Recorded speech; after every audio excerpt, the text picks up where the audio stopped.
So James finally feels loved, feels accepted. He has friends. He's getting to know each of the insects in their own way, especially that crazy old centipede. And now things are starting to move. Let's see. Chapter 14. We're off! Someone was shouting, we're off at last! James woke up with a jump and looked around him. The creatures were all out of their hammocks and moving excitedly around the room. Suddenly, the floor gave a great heave, as though an earthquake were taking place. Here we go! Shouted the old green grasshopper, hopping up and down with excitement. Hold on tight!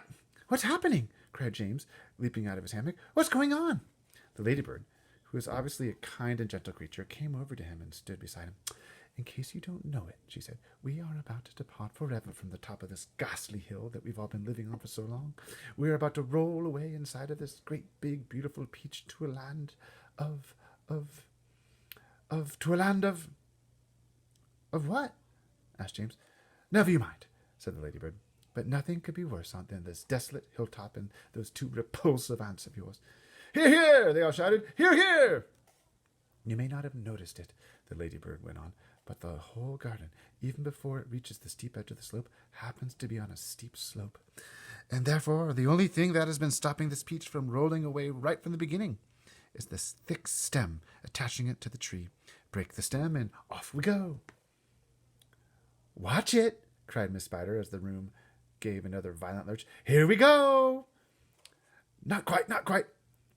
At this moment, continued the ladybird, our centipede, who has a pair of jaws as sharp as razors, is up there on top of the peach, nibbling away at that stem. In fact, he must be nearly through it, as you can tell from the fact. Can you tell from the way we're lurching about? Would you like me to take you under my wings so you won't fall over when we start rolling? That's very kind of you, said James, but I think I'll be all right. Just then, the centipede stuck his grinning face through a hole in the ceiling and shouted, I've done it! We're off! We're off! The others cried, We're off! The journey begins! Shouted the centipede. And who knows where it will end, muttered the earthworm. If you have anything to do with it, it can only mean trouble. Nonsense, said the ladybird. We are now about to visit the most marvelous places and see the most wonderful things. Isn't that so, centipede? There is no knowing what we will see, cried the centipede. We may see a creature with 49 heads who lives in the desolate snow, and whenever he catches a cold, which he dreads, he has 49 noses to blow.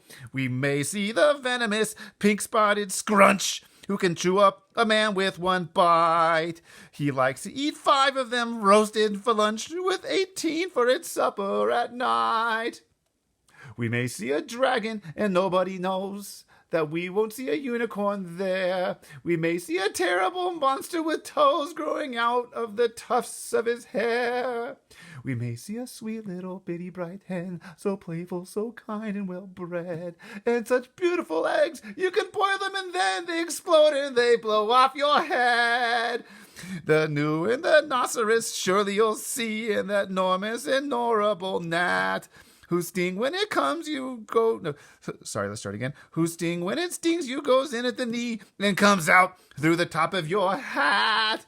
We may even get lost and be frozen by frost. We may die in an earthquake or tremor. Or nastier still, we may even be tossed on the horns of a furious dilemma. But who cares? Let us go from this horrible hill. Let us roll, let us bowl, let us plunge.